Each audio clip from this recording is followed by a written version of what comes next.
Good Finally. times, good times. Good afternoon, Adam.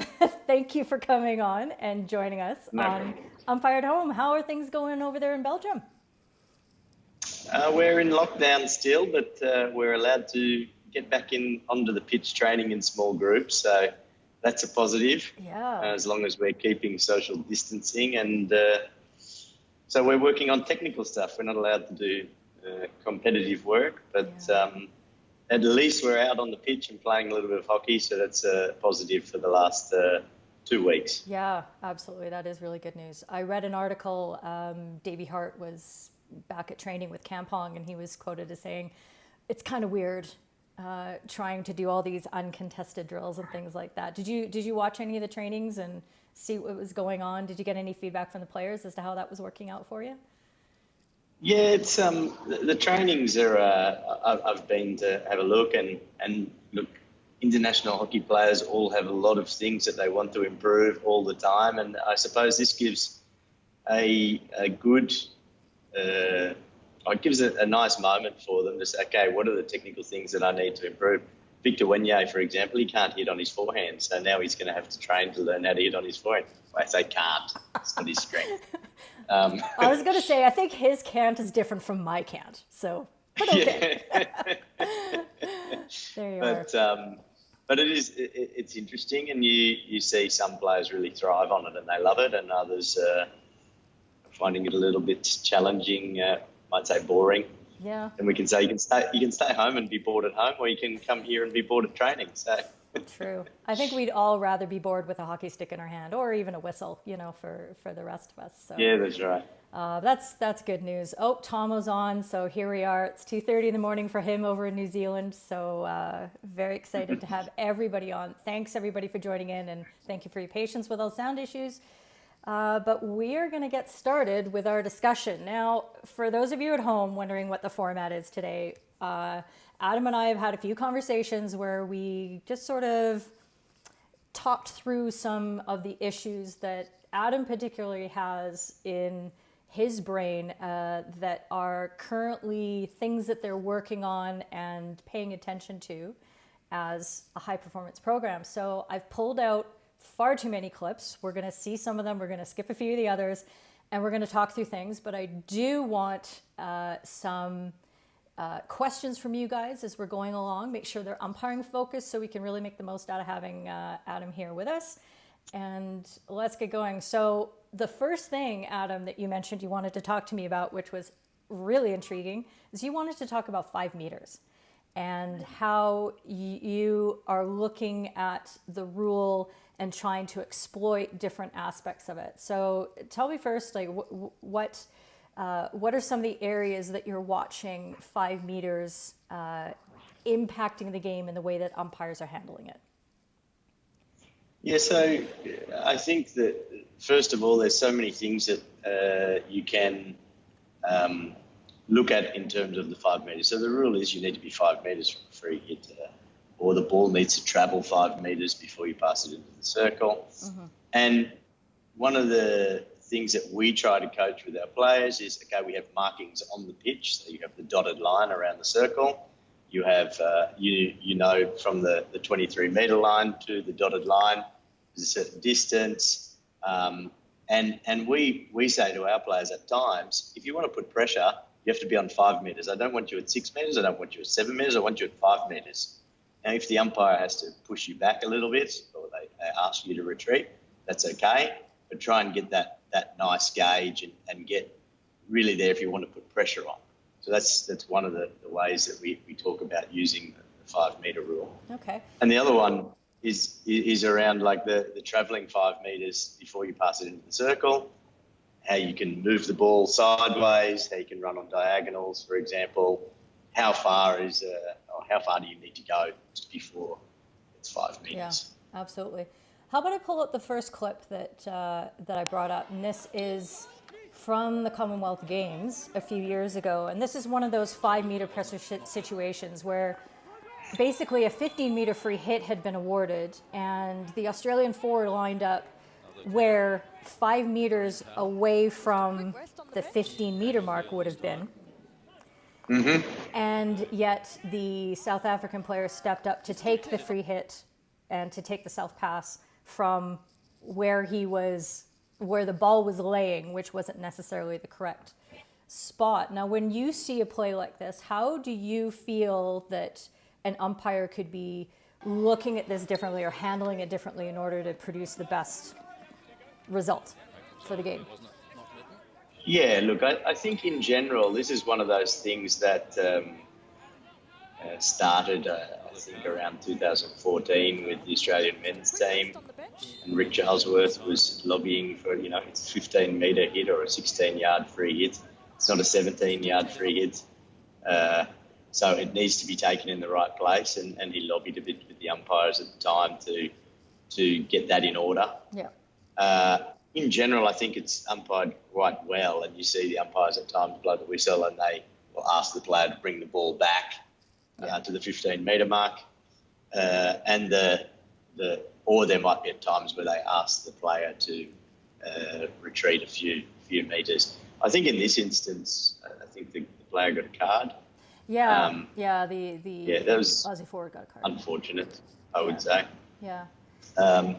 And I think as a coach, that's one of the things when I say it's unfortunate, probably didn't have a great bearing on this game. But, for example, at the Olympic Games, when I was coaching Hockey Roos, we conceded 4 goals in the first 2 matches, but we only conceded goals when we had 10 or 9 players because of cards.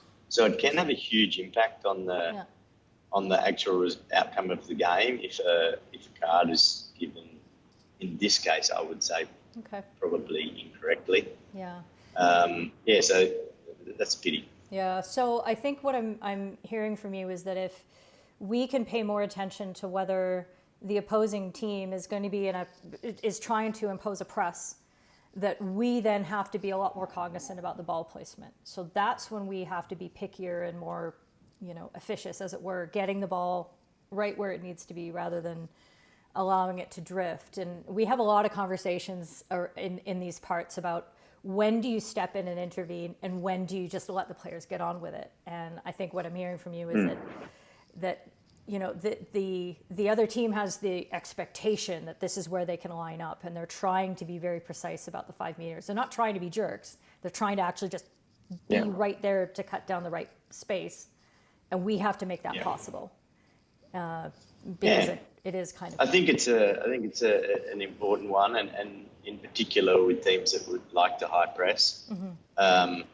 Another example is like for the 15-metre restart, where the ball goes out over the back line. It has to be in line with where it goes out over the baseline. Yeah. And I remember playing against Argentina, and Dahlia was just a master at wherever it went out. She would just somehow bring the ball into the centre of the pitch and try to take it from there. Yeah. And we're like, what's going on here? We want to do a side pocket press, and she's sort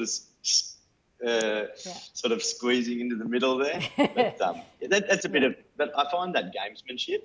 So that's a very smart player.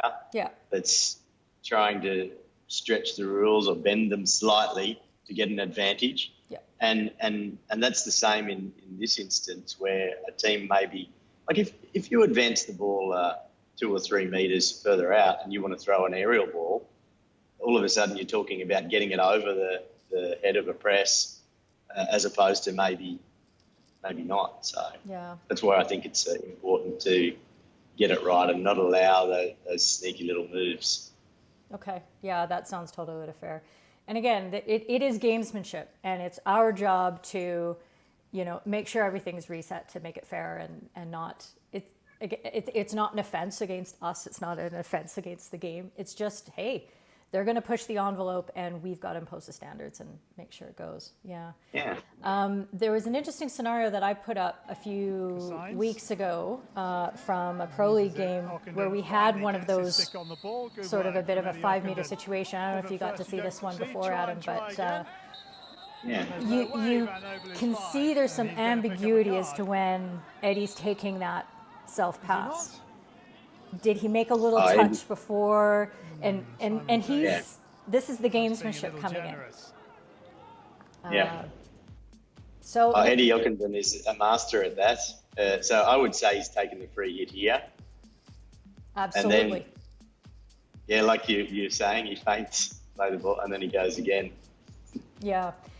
So what's interesting here is that Simon Taylor, who's umpiring this game, he just sort of reset the play, and I think he realized what had happened after he blew his whistle a little loudly, and then he just went back and he said, he's like, okay, guys, no, we'll just do it again.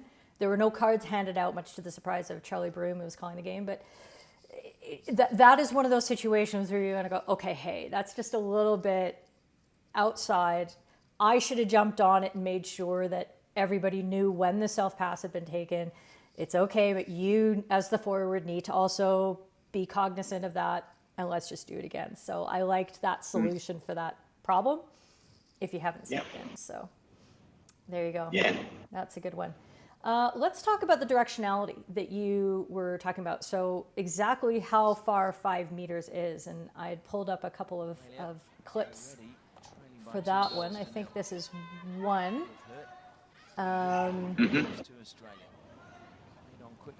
And one thing you mentioned to me that umpires can pay attention to help them with trying to calculate these 5 meters. What was that really great tip that you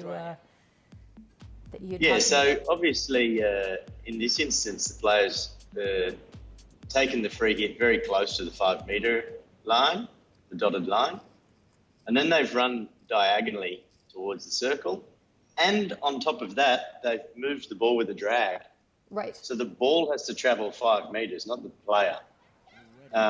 So if you have a look, she also, if you're looking, she goes 1, 2, 3, 4 steps, but the ball is being dragged at the same time. So if you stand still and you drag the ball 1 meter, 2 meters, 3 meters, 4 meters, 5 meters, you can do that. Now, usually you don't have time to do it. Right. But in this instance, I think because she travels diagonally, because she drags the ball, I would say the ball has travelled 5 meters before she passed it into the circle. Yeah, absolutely.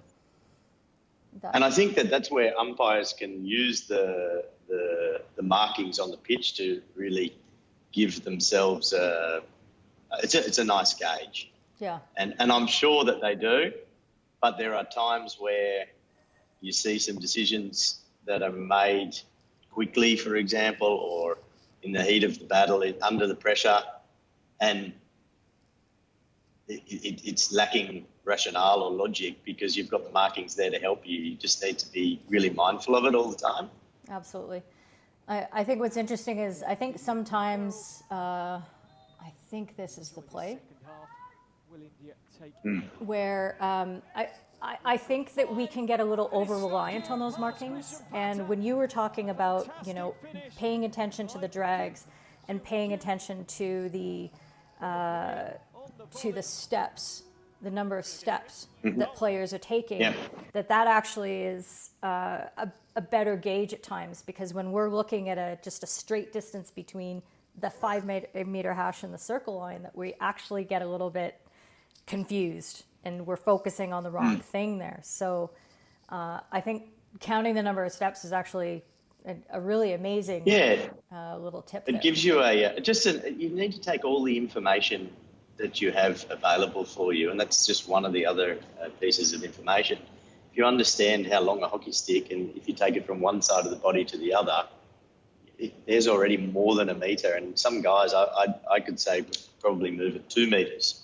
So if they've dribbled the ball 3 steps and then done a drag of 2 meters, then it mightn't look like they've gone 5, but the ball has travelled 5 meters. You need to take in all of the information, and in general, I think that the umpires do a pretty good job if they're asked to review. In this instance, I'd be curious of what other people, what their opinions are. But it's just my opinion. I'm not saying I'm right, but it looks like it's clearly gone 5 meters to me. I think you show it's in the replay. Yeah. So if you watch this, there's a big drag, and then probably another 3 steps, and it goes in. So And like I am advocating that you need to know or you need to use the markings. And in this instance, it would be very handy to know how far is it between each dot on the dotted line. I actually... Because he's almost travelling across it. Absolutely. And I actually did a clip a while back, and I think I pulled it from Euros. And on the clip, I actually showed the measurements and did the addition, which is a very perilous thing for me to try. But I added up all the numbers and said, well, if she went from here to here to here, this is how long a dash is. This is how, according to the specifications in the rule book. So when you go through that process, first of all, you feel very ashamed because it's very pedantic, but it does inform how far each of those segments are. So I might actually pull that up and put them in the show notes down below, which is what everybody says on YouTube. And so people can go back and look at all those measurements, because that was actually a really interesting exercise for me to go through. So. And look, all of that exercise that you've just done there just gives you so much more knowledge, or just gives you that little bit more knowledge that makes you more aware and comfortable that you are making the right decision. So, from the 23-metre line to the dotted line, how far is that? And then to the dotted line, circle to the circle, we know is 5 metres. Yeah. But they're the types of things, like sometimes, they're taking a free hit on the 5-metre dotted line, going away from the defence, not into the circle. And then umpires are pushing the players back behind the 23-metre line. Mm-hmm. And, well past it. And I'm like, but just use the markings you have on the pitch. And you say, okay, you need to be, this is, you've got the circle 15, then 5, that's 20, you've got 3 metres, so you need to be 22 more metres past that. And they're pushing them way further. Yeah, absolutely. Little comment here from Nirmal. He says that he tells players pregame that he'll call it when he's happy that the ball's gone 5. So that proactive communication. Do you like that as a coach? Do you like the umpires saying to the players, yep, that's 5, when they have recognized that? Or would you rather they don't say anything at all? I think that can help. I really encourage any type of communication from an umpire that makes it clear. You don't want the umpires commentating the match, but another example is where you take a quick self pass and you play, and the person the defender is 1 metre away, and then the attacker runs. At what point can you join back into the contest? Right. I like when the umpire says, "Okay, you're right to go now," for example. Yep. I think that can help. Good. All right. So you've heard it here, folks, friends at home. Make sure you get that proactive communication going, because the players and the coaches really. It's me personally. Yeah. No, and I think I haven't heard a player or a coach say, "No, I'd rather you just shut the heck up and surprise me." Exactly. We don't want to surprise anybody, and we're not telling you what to do. We're not saying, okay, now pass the ball, because that would be coaching. But telling the players what we've seen, I think is a very reasonable thing to do. The last 5-metre scenario I wanted to put to you is one that happened from the Euros, and I'm going to turn this volume down because it's quite loud on this one. So we both had a couple of questions about what happened here, because the self pass, as you see it as well, starts inside the hash, correct? Yeah. And then there is no directionality question. The player just runs straight into the straight circle. In. Yeah. What did you think about the interpretation that because the defender had turned his body and the ball came across him, that where he played the ball was 5 meters away? Like, let's pretend that the ball went 5 meters before it went into the circle. Yeah. So the argument that because the player had turned his body and didn't play it until it had gone a little bit past him, 5 meters, rather than him facing up to the ball and receiving it in front of him. Like, how does that sort of come across to you as a coach? Would you be worried that the player, because he's actually physically closer, he's taking up space that he shouldn't be? Does that make sense? That's a tricky one, and I don't. I don't think you can stand on 3 meters and then just turn your body and say, "Okay, I didn't play it until the ball went 5." technically it's okay. I think in this instance, I think what the Belgian player was trying to do was to get the free hit for him being inside the 5 because he started outside the circle. Right. So I'm going to run at him and he plays at the ball and then I get a free hit for him being within the 5 metres. I think the fact that the German player did take a step back in the end and didn't sort of play at it, that allowed him to get around it. And then Gauthier, the Belgian player, he hadn't travelled 5 metres before he went in the circle. So I think the decision was correct in the end. It went to Germany. That's right. Yeah. It eventually was. Yeah, I think it was the right decision. Yeah, for whatever reason. So, yeah, a couple people asking which came first, the ball or the not 5 meters or the foot. Yeah, just get it right, and then as the umpire says, that's the tricky one. But he didn't play at the ball, so. But you're right. As a coach, I have and again, it's a bit of gamesmanship, but I have a bit of a fundamental issue with players making tackles in that area. They give away a free hit. The attacker takes the free hit quickly, and they just literally retreat into the circle, but they're filling that space in front of him. Yeah. Now, some coaches say, well, what's he supposed to do? Get out of the way. I would say, yes, you have to get out of the way. And we actually see that later on with probably unfortunate for Germany, but with the goal of Victor Wenier, where Mats Grambusch steps out of the way.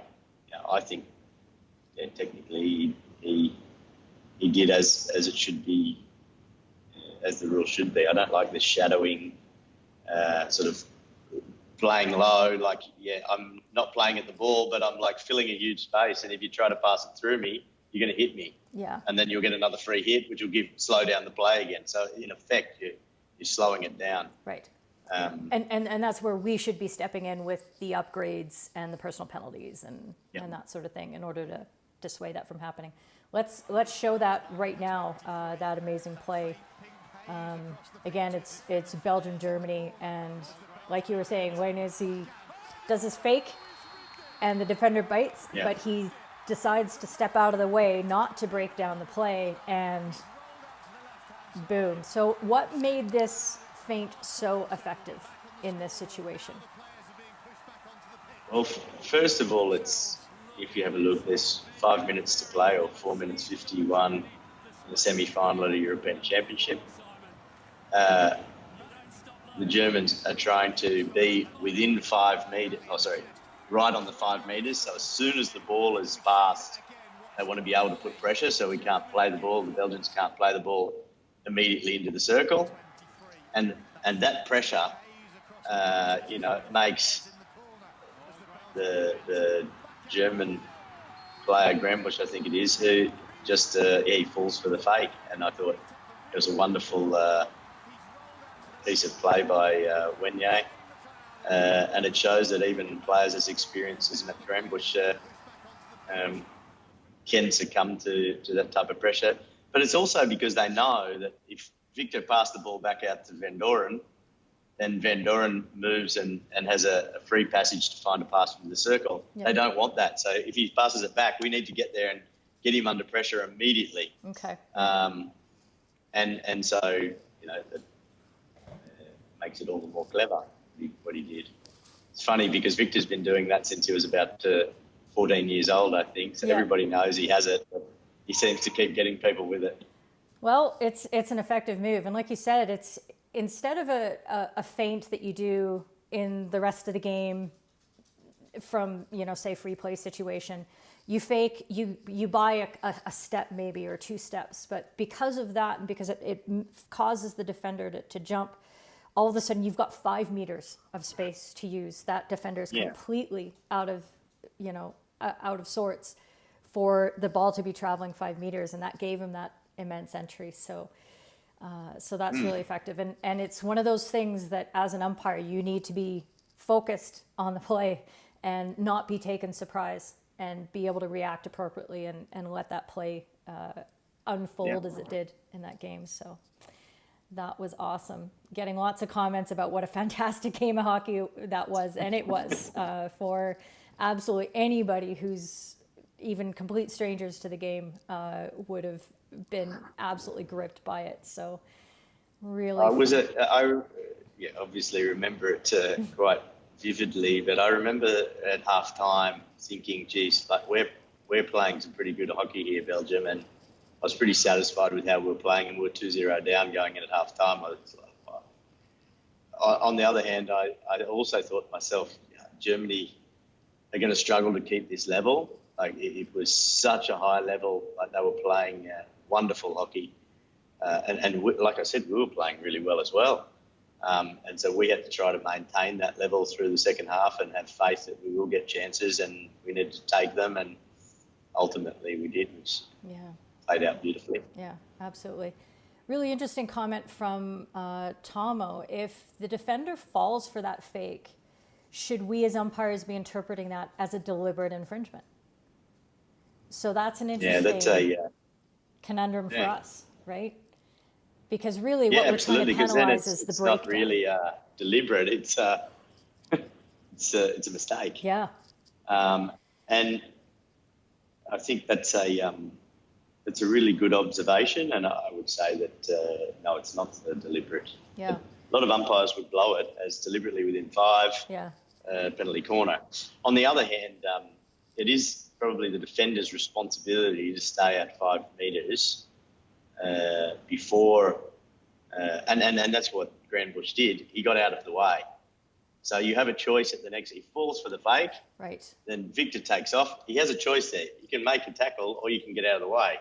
Right. He got out of the way. If he hadn't made a tackle, I don't think then you can say, it was a fake, so it was an accident. Yeah. But he still has a choice to make the tackle or to get out of the way. And he got out of the way and it was a goal, but if he had have made the tackle, it would have been a PC. Absolutely. So what I'm hearing from you there is that we have to watch to see how the defender reacts to the mistake that they've made.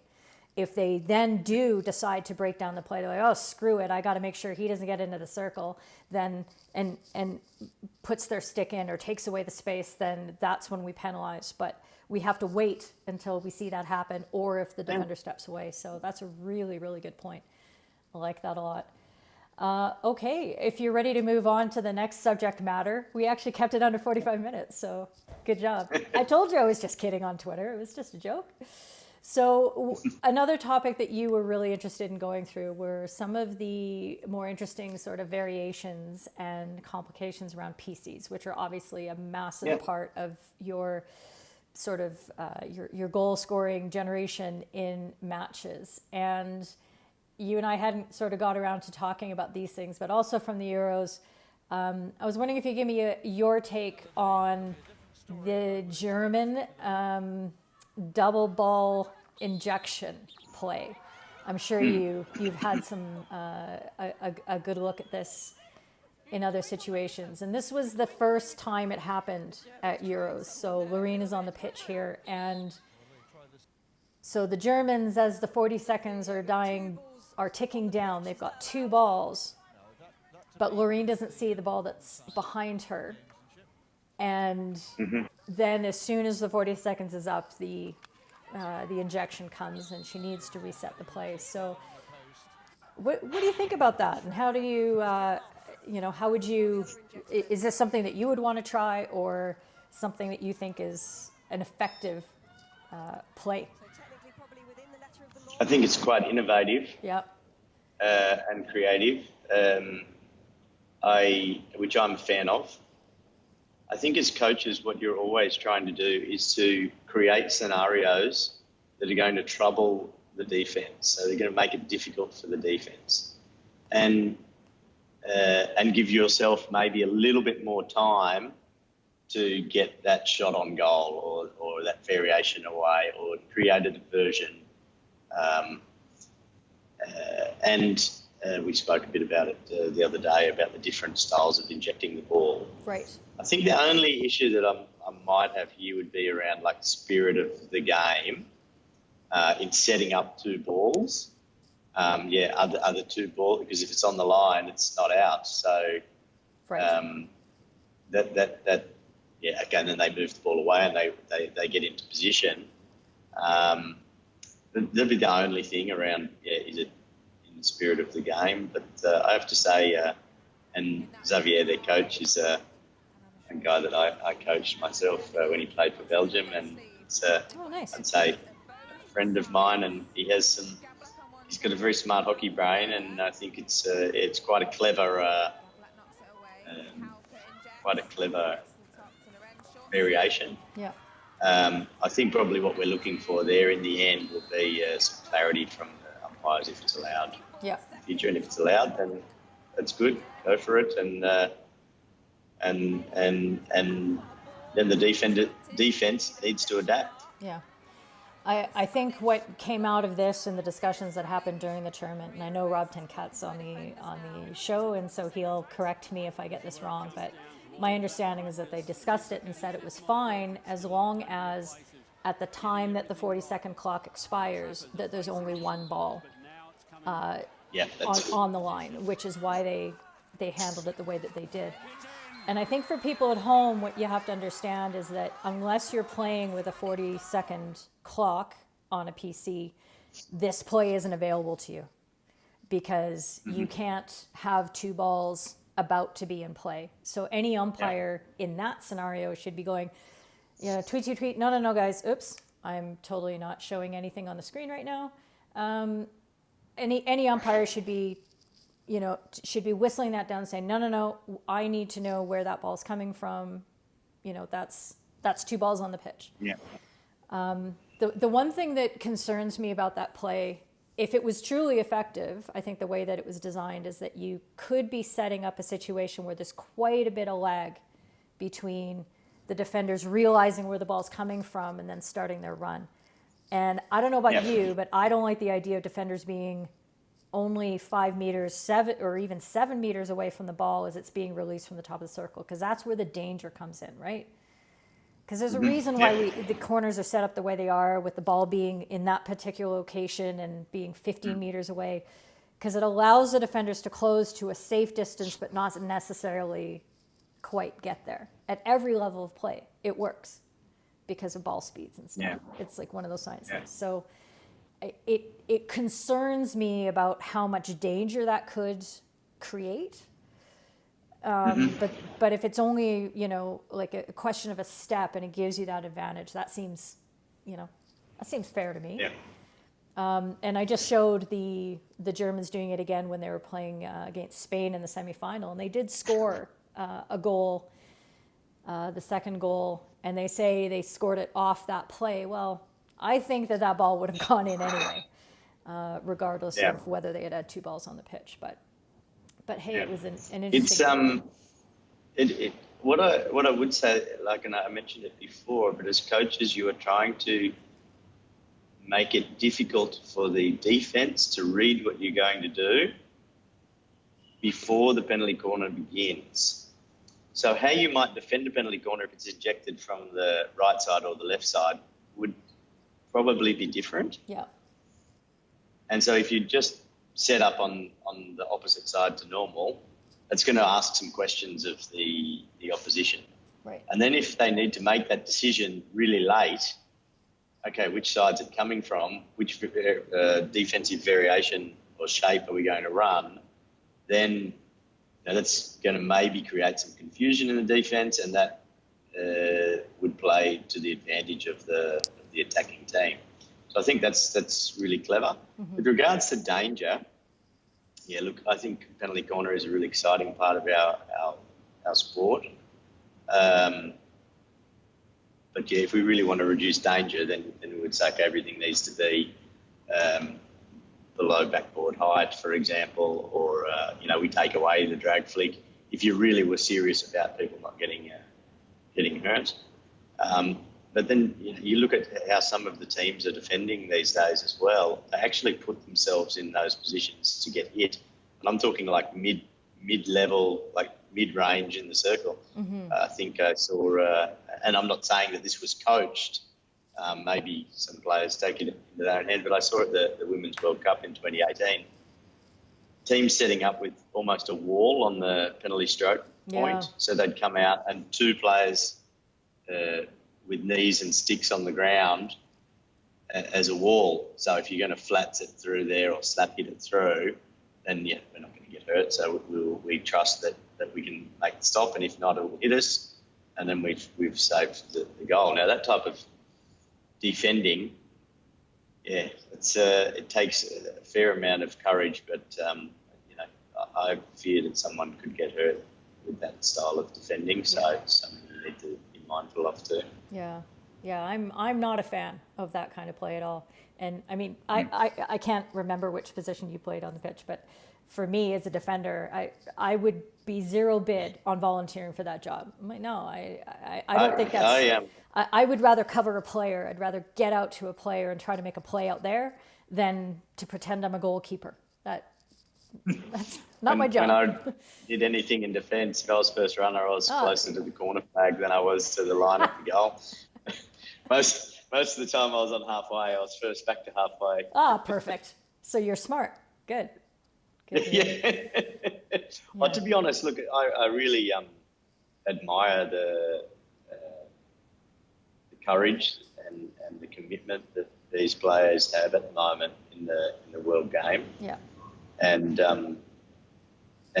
to a certain extent as well, like their faith that if they're balanced in a good position, that they can use the stick to protect themselves from the ball.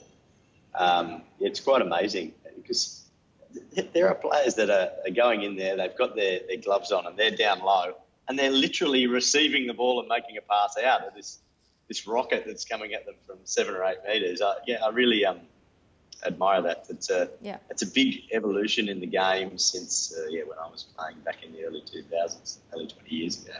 Interesting, yeah. Okay, there's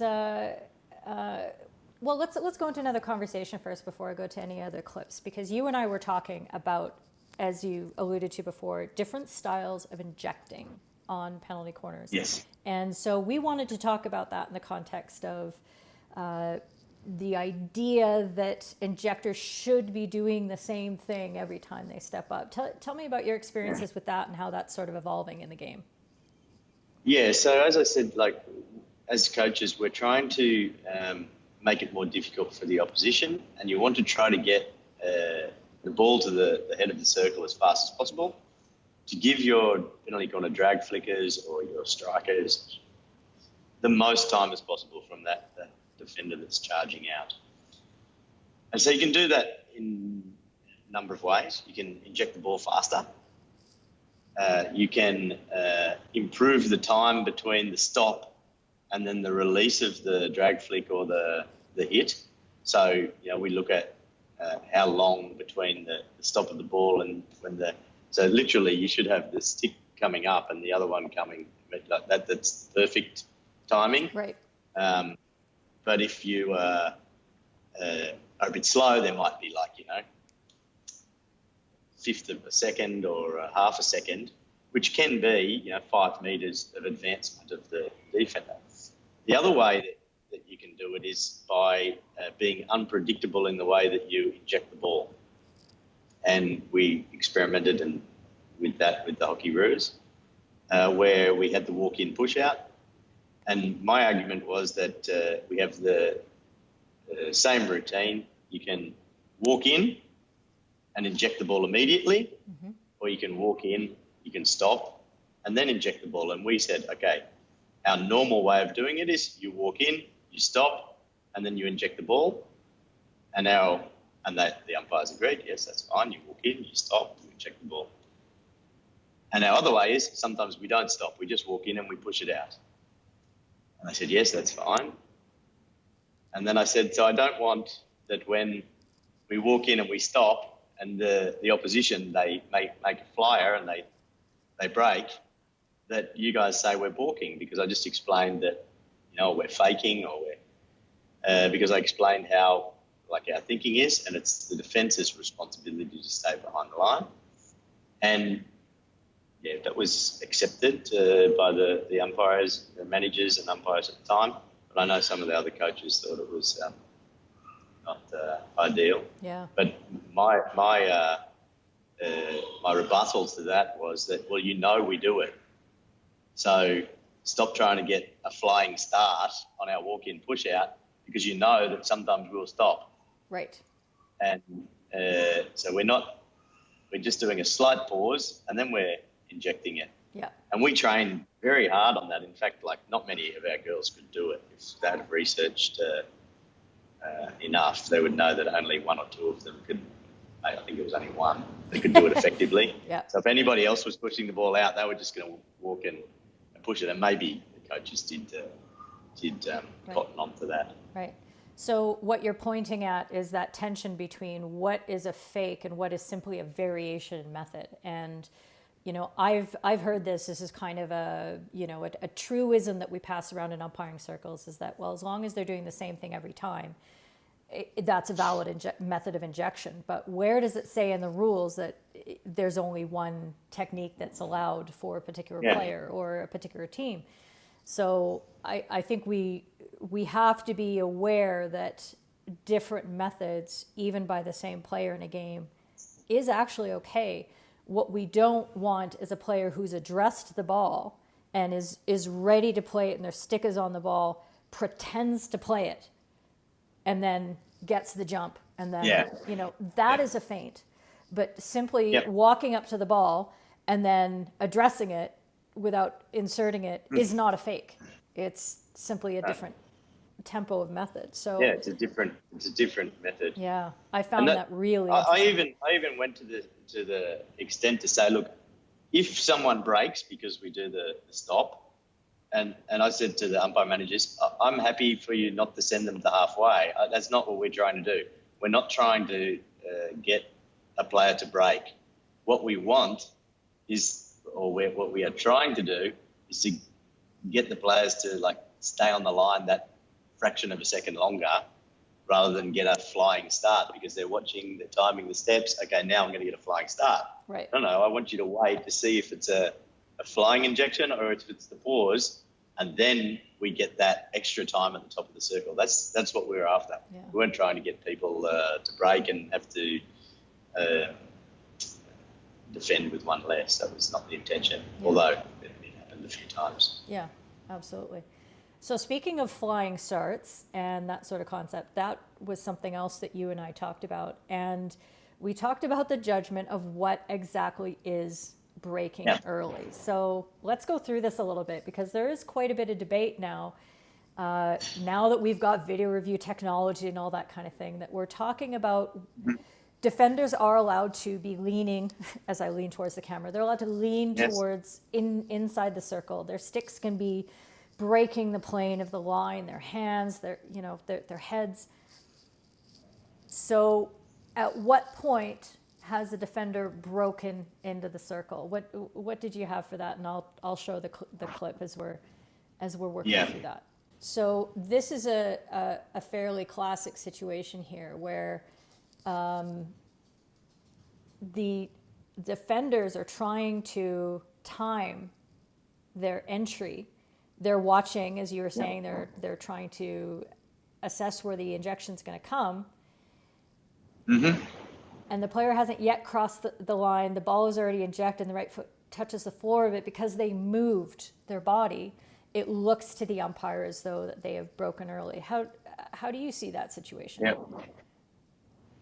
I agree with the description there that wasn't a break. I think that it's not about when the defender moves. Mm-hmm. It's about when the ball has moved and when the foot hits hits the ground. I think that this is a really common error, and I don't envy umpires because we've got the example here where we've got the opportunity here to slow it down and to do frame by frame, look, the ball moved, the foot is not on the ground. In real time, you can hardly see. The issue, however, is that regularly these teams are getting punished. They get a defender sent to halfway, and they haven't actually done anything wrong. They're defending with one less, which gives a significant advantage to the attacking team.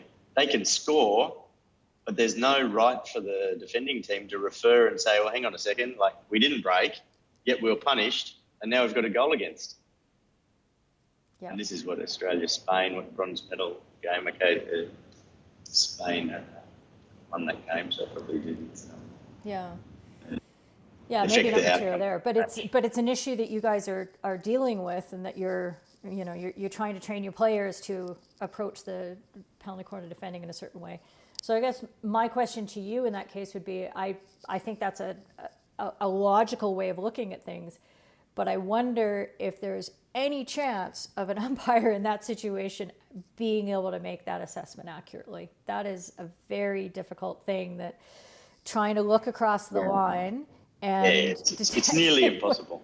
Yeah, so it's nearly impossible. That's what I said. I don't envy the umpires in that, and to be honest, I think I did this exact same exercise as what Andrew's done there for the Spanish team with Australia, and we went back and we had a look at all of our breaks that had been blown a break over like a 2 or 3 year period, and I think like 95% of them were not breaks. Right. It looked like it was, but the foot hadn't touched the ground. Yeah. So we're like, geez, our girls are studying really hard to understand the movement of these injectors, so they can get a flying start, or they can get a good start, so they can get close to the top of the circle, and they're getting punished because it looks like they were too good. But yeah, really, really tough for the umpires. It's a challenge. Yeah, I think that's something that we're going to have to, as a community, see if we can address somehow. If there's some techniques or some, I don't know, some kind of trick that'll help us figure out, that allows us to be more accurate in that situation, because the guidelines that we're using and the movement of the player, because that's, our focus is right on the ball, and then in the kind of in the periphery, we're seeing the movement of the player. So that would involve us shifting our focus and looking at maybe there's some technology there for us. I don't know. Is this where we want to spend our resources on the technology, though, is on, this early break? It would be the question that I have. I think we got a lot of things that we could be, investigating, but is that what we really want to do? I don't know. Yeah. No. Yeah, it's a tough one. Yeah, an interesting conundrum without a solution at this particular moment, but there you go. I think we got a couple moments, and somebody did mention in the chat here, I saw that there are questions about third party and creating space on penalty corners in the circle, and I was wondering if you might want to address a couple of these. I pulled this video from Australia Belgium Pro League earlier, where you have attackers running particular patterns that they're trying to, as I said, create space in front of the defender. And I mean, for this one, I think it's, for me, with the attacker jumping and actually jumping a little bit backwards and landing on the Belgian defender. I would have liked to see that go the other way. Yeah. To be honest, that's should have been Belgium's free hit there. Yeah. I'm not saying it was deliberate. I think she tried to jump and let the ball go underneath her. The defender was stationary at the time. Yeah. But okay. Yeah. I don't think it affected the result of the match either, but we wanted to get those things right. I would say the umpire off the ball, the other end, needs to really have a good look at that type of stuff. And I think in general, they've become pretty good at it, actually. We've become much better at this type of, like, where attackers are coming in and creating danger to defenders. Right. It used to be defenders probably taking out attackers more regularly, but it's a nice evolution where it's become more visible or better efficient. Yeah, and I think with especially the availability of video review at that level, that really does help, because it's very apparent when you're able to focus on it. Here's an example from I think this is a World League game. And what's interesting about this, the commentators actually mentioned, I think Greg Clark's on this one, where he mentions that this is actually the German. It's a play that they've actually named after the Yeah. team because you've got a subtle third party happening. There's the one at the top of the circle, which is I think the one that the umpire calls, but there's actually a second one that would have also come into play, I think, Yeah. lower in the circle had the first one not been quite as obvious. And I'll just go back and show it again so that everybody can have a look. But you've got the stopper who, the little hook play laying back, but you also had the secondary attacker coming in from the left side and, getting in the way of the defender there. So it was quite well defended, I thought, in that he got to the ball in any case. But I have to say, the defender, the South African player here, he puts himself on the left side of the German. yeah, And then to pass, the ball's gone. He's still a few metres away. And then he runs into the German player and says, yeah, that's obstruction. It's pretty touch and go for me. He placed himself on that side, and then the German made the pass and he ran into him. yeah, But in the end, he got to the ball. So, yeah, I've seen much worse ones than this where it is really the guy doing the hook really blocks out the first runner. Mm-hmm. And those ones, I think, that's definitely an obstruction. Look, we could debate that one. It's not somebody could have give me I could argue both sides for it, put it that way. yeah, absolutely. It's a challenge. Is that something that you're designing into your plays, though, on attack? Is that you're trying to create a little bit of space there Yes. by a little bit of running off? Yeah, okay. Yes, and we will. The coaches regularly run patterns which mean that defenders are screened. So if I'm an attacker and I lead towards the ball but very close past another player, the man-to-man marker can't follow. He gets screened, and technically that's not allowed, but Right. it happens all the time, and that's a deliberate strategy of almost every international coach I know. Yeah, So, absolutely. That's like, that wasn't the one I wanted to pop up. I want to pop up Adi or Addy, I don't know how to say his name properly, just saying, are attackers allowed to cut the defender's running line without that kind of contact? And again, I think, what we're trying to assess as umpires is what activity is actually changing and disadvantaging that defender from their ability to get to the ball. And those are the only ones that we want to focus on, really. So, because just running lines, we can't call that as being a foul. No. Oh, look, it's I have seen it before. We have attackers running very close to the first runner. Mm-hmm. So you've got a first runner charging out, and you've got an attacker that's charging in to be like in a deflecting or a rebound position. And they try to put the first runner a little bit off their line or squeeze them off line. That I think we need to be really aware of. Yep. Because that shouldn't be allowed. Yeah, absolutely. Okay. Was there anything else on penalty corner variations that you wanted to discuss before we move on to the joyful topic of aerials? No, not specifically, and just I think the aerial balls will finish us off nicely. Perfect.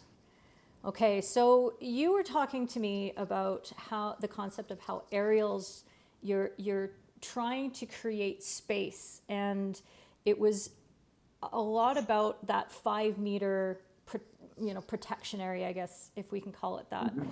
on the reception, that changes the dynamic of what kind of space is available to that receiver once they've gotten that ball. So, tell me a little bit about how you are trying to use that, say, in attack and entering the circle.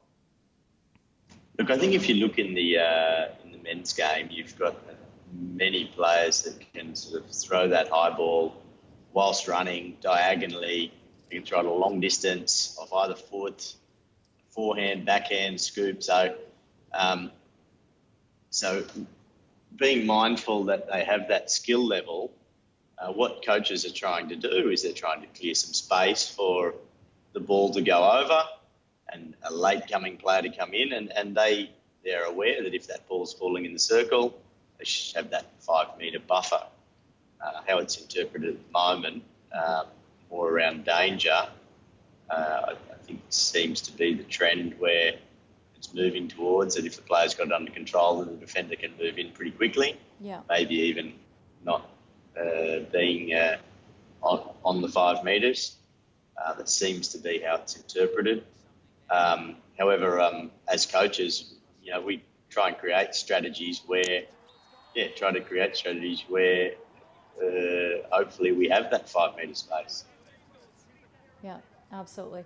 So the clip I'm showing here maybe doesn't illustrate the point right away. Well, it's another New Zealand GB clip that shows this a little bit. But what you've got is the ball going into the targeted New Zealand attacker, and the goalkeeper does try to break into the space.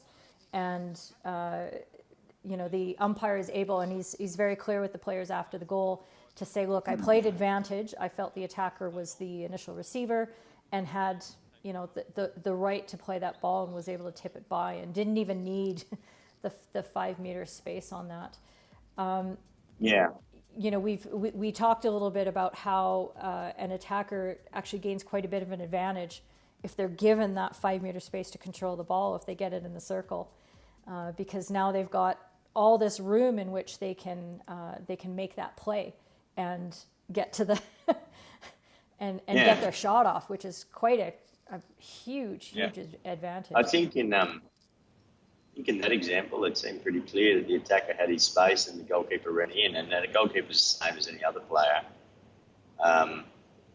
If he had moved a little bit quicker, before the ball was released, then it would go the other way. It would go to the goalkeeper. Yeah.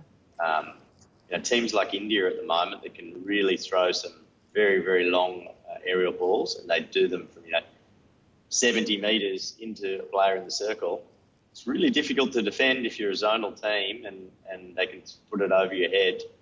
And that's something that I know that we're mindful of as to how our goalkeeper can join the defence in that particular situation. Yep, absolutely.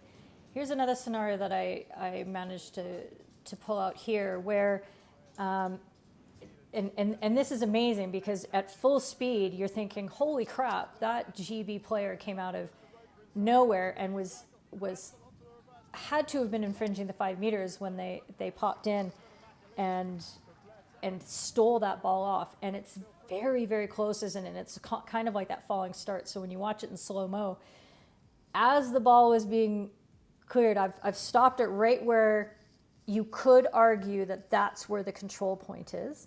The ball is landed on the ground, and the New Zealand player is actually trying to play it forward past that player immediately, but isn't able to get the ball off. So it's right at that point there.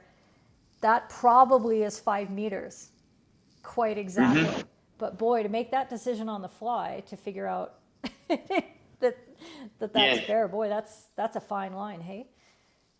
I thought that was the exact example of what I was saying about how the interpretation now has moved a bit more to dangerous, more than a really strict 5. Yeah. Ball was under control. They got it on the ground, and they took it. Now, look, if you want to make it very clear and not have too much interpretation, then say, okay, until the ball's on the ground, you have to remain 5 meters. All right, that's. But it seems to be in that example, that's how because I think they were allowed to play on there. Yep. So, as coaches, we have to adapt and coach our players to. Yeah. But I think it opens up a bit of a grey area there. Yeah. So as a coach, do you prefer that? Are you accepting of that gray area in order to create maybe more flowing hockey, maybe more exciting opportunities, or would you rather the certainty of the more black and white treatment of those plays? What do you think? As a coach, what do I prefer? As a hockey lover, I prefer a more free-flowing attacking game. as a coach, and if you're talking about making the game easily understood by the players, this is a rule that it's causing a lot of difficulty. Some umpires blow one, like there could be international umpires that allow that, and then another international umpire that doesn't allow it, and in fact gives you a card for deliberately coming in and taking the ball. So that's where that ambiguity, I think we need to try to avoid if possible. But sometimes you need to let an interpretation evolve. Everyone gets used to it, and then the game flows, and that's what could be happening here. Yeah. As we spoke as well about the wonderful goal Australia scored in the semi-final at World Cup where Eddie Ockenden came in. It was a fantastic piece of play. Oh, you've got it here. Of course I do. Yeah, like it's just a wonderful piece of skill.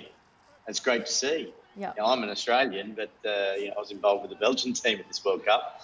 But that's a really exciting, skillful, fantastic for the game, a wonderful goal. For that to be blown up and told, that's not allowed, I think that would be to the detriment of the sport as a spectacle. Yeah, absolutely.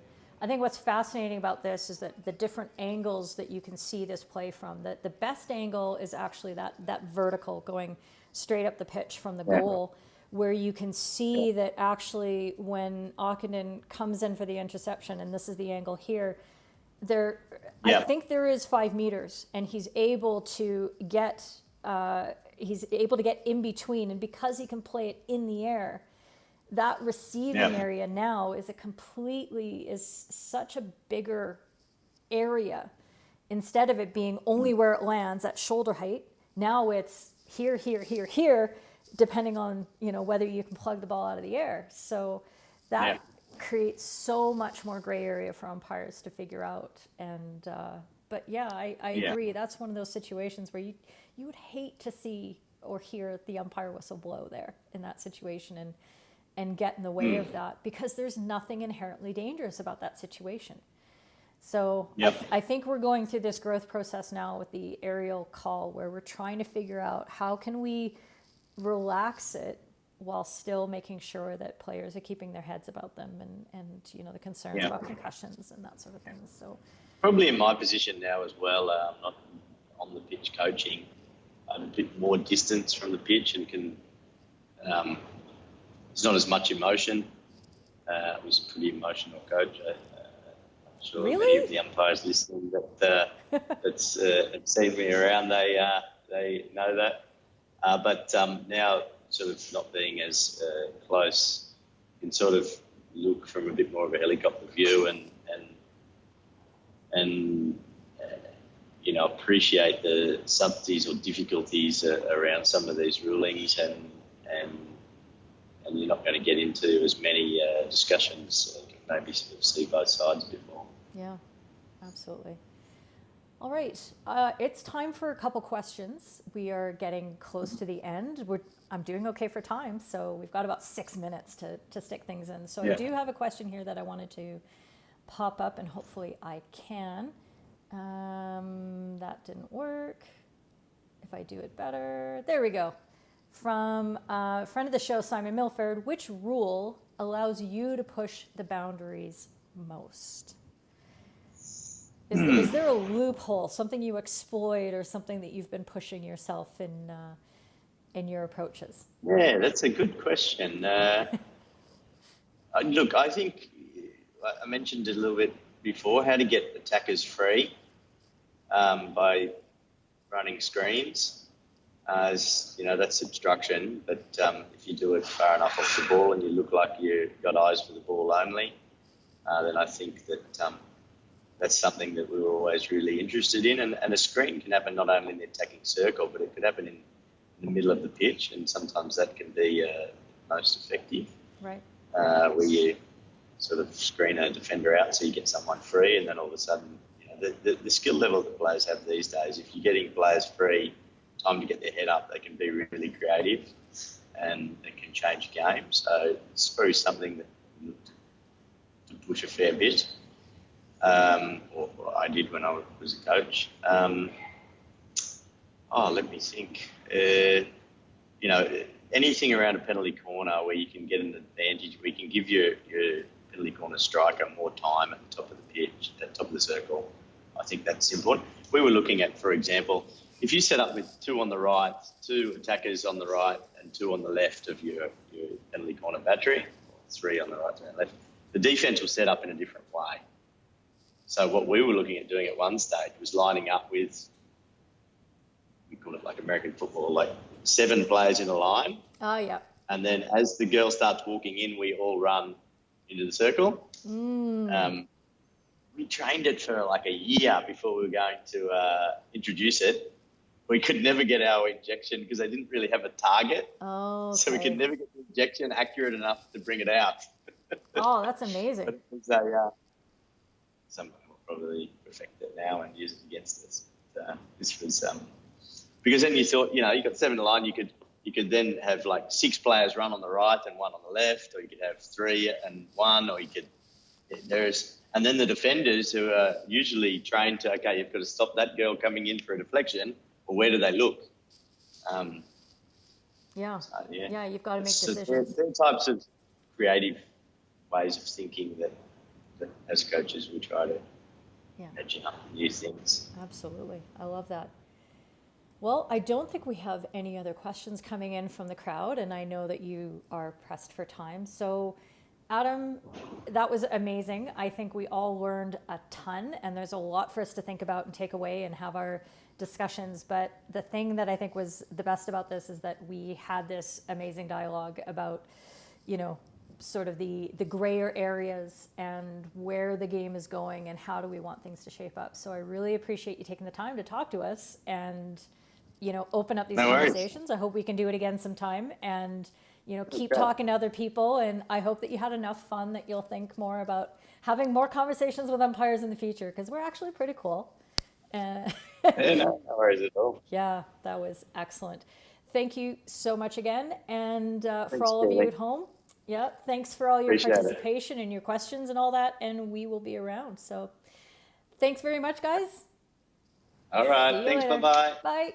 See you next time. Bye.